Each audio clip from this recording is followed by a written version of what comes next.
Au nom du Père, du Fils et du Saint-Esprit. Amen. La paix de Jésus soit dans votre maison, sa paix et sa joie. Alléluia. Bonne fête de l'Assomption. Déjà notre Sainte Mère Marie. Alléluia. Merci.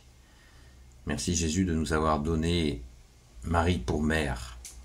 Nous fêtons l'Assomption. Pour ceux qui ne savent pas ce que cela veut dire, c'est pas l'ascension de Jésus que nous fêtons après sa résurrection. Nous fêtons l'Assomption de la Vierge Marie, qui était appelée à l'origine la dormition. Et Marie n'est pas morte, elle s'est endormie et elle est montée au ciel corps et âme. Voilà. Très rapidement synthétisé, j'y reviendrai certainement. Lisons le Saint-Évangile du jour. Aujourd'hui, il y a la Sainte Messe comme un dimanche, c'est une solennité. Et bonne fête à toutes les Maries, bien sûr. Que ta parole, ô Jésus, rentre dans mon esprit, que ma bouche l'accueille, que ma bouche la proclame, et que mon cœur l'accueille. Alléluia. Alors, nous lisons le Saint-Évangile selon saint Matthieu, chapitre 11, versets 27 à 28. Pendant que Jésus parlait ainsi du milieu de la foule, une femme éleva la voix et lui cria « Heureuse celle qui t'a porté et qui t'a allaité !» Lui aussitôt répondit « Heureux dans ce cas ceux qui entendent la parole de Dieu et qui la gardent. » Merci Jésus. Pourquoi vous voyez, les personnes qui font les choix de l'Évangile pour la Sainte Messe, eh bien c'est ce qu'ils ont choisi pour nous parler, pour que nous puissions parler de l'Assomption. Et cette parole de Jésus, à travers la déclaration de cette femme, « Heureuse celle qui t'a porté et qui t'a allaité », en fait, si on reprend le contexte, on peut imaginer, tout ça s'est passé au milieu de la foule. Vous savez, il y a des gens exaltés comme ça qui disent un commentaire et pour valoriser Jésus, parce que c'est quelqu'un qui voulait se faire voir, se faire mousser, c'est pas impossible. Mais Jésus a immédiatement recadré, saisi au bon la balle, non pas pour humilier la personne, mais pour lancer un message à la foule présente. Très important. Merci Jésus.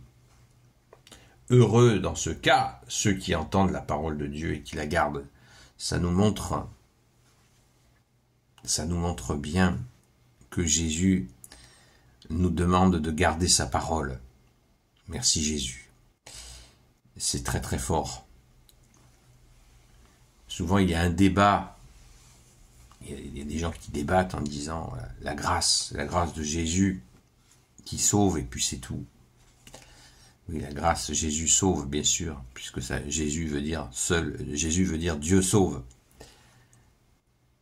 Mais les actes. Heureux dans ce cas ceux qui entendent la parole de Dieu et qui la gardent. Garder la parole, ça veut dire très précisément la mettre en pratique. Les actions, les actes collaborent à la grâce, ça va de soi. Et tout l'évangile est rempli de demandes de Jésus de mettre en pratique sa parole. Quand Jésus nous parle du jugement dernier, c'est encore la mise en pratique de ta parole, ô Jésus. Revenons à notre Sainte Mère Marie, à cette Assomption, vous voyez, entre ascension et Assomption, souvent il y a confusion et c'est très proche. Bon, ça n'a rien à voir. La Vierge Marie n'est pas une déesse. Jésus est Dieu. On ne va pas faire une comparaison. Mais pourquoi cette grâce?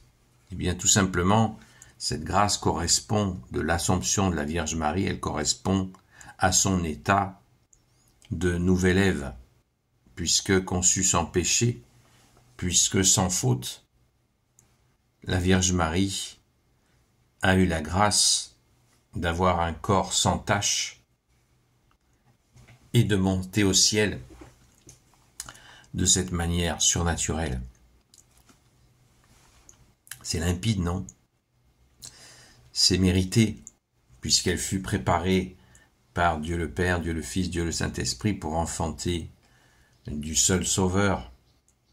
Elle est mère de Dieu, pas mère de la divinité, évidemment, mais elle est mère de Dieu qui s'est fait homme, de l'humanité de Jésus, puisque Jésus n'a pas fait semblant.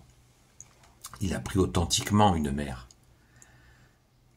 Quoi de plus naturel que Marie ait pu bénéficier de cette dormition, de cette élévation corps et âme? Quoi de plus naturel, non? Qu'est-ce que vous en pensez? C'est logique, c'est limpide. Marie est montée ainsi, la Vierge, la très sainte Vierge Marie est montée ainsi. Et c'est notre joie, bien sûr, que nous fêtons aujourd'hui. Amen. Loué sois-tu, Jésus. Quelle beauté et quelle attention pour ta Sainte Mère. Parce que Jésus, en s'incarnant par la Vierge Marie, il a pris authentiquement une mère. Il n'a pas pris une mère comme ça pour l'utiliser, c'est tout. Il l'a aimée profondément, infiniment. Il a aimé sa mère comme un homme aime sa mère. Et Jésus l'a fait authentiquement, il faut bien se rappeler de ça. Il n'a pas utilisé un véhicule, il y a eu du sentiment, de l'amour. C'est cela dont il faut se rappeler. Jésus a tout fait en vérité, en tant que Dieu, mais aussi en tant qu'homme. En trouvant l'humanité de Jésus, on trouve sa divinité. Amen. Merci Jésus. C'est pas moi qui l'ai dit, ça. Je crois que c'est saint Augustin au IVe siècle qui l'a très bien exprimé. Merci à lui. Gloire éternelle soit au Père et au Fils et au Saint-Esprit, maintenant et toujours et pour l'éternité. Amen. Ô Jésus, toi qui peux tout et qui portes tout, toi le Sauveur, toi l'Emmanuel, je te confie toutes celles et ceux qui regarderont cette vidéo, ainsi que leurs proches, selon ta seule volonté, ô Jésus. Sainte Marie, Reine des cieux, toi l'Immaculée Conception, toi qui écrases le serpent, toi qui as la lune sous tes pas, toi notre Mère, notre Dame, bonne fête de l'Assomption, chère Sainte Mère. Saint Joseph, toi le juste et le saint, toi le sage, toi la terreur des démons, toi le saint gardien de la Sainte Église catholique apostolique. Sainte Marie-Madeleine, notre chère Sainte Patronne, et vous tous les saints et saintes amis de toi, ô Jésus, je vous confie Saint Michel Archange, Saint Gabriel Archange, Saint Raphaël Archange, et vous tous les anges qui te servent, ô Jésus, je vous confie toutes celles et ceux qui regarderont cette vidéo, ainsi que leurs proches, selon ta seule volonté, ô Jésus. N'oublions pas qu'aujourd'hui, c'est comme un dimanche, c'est une solennité.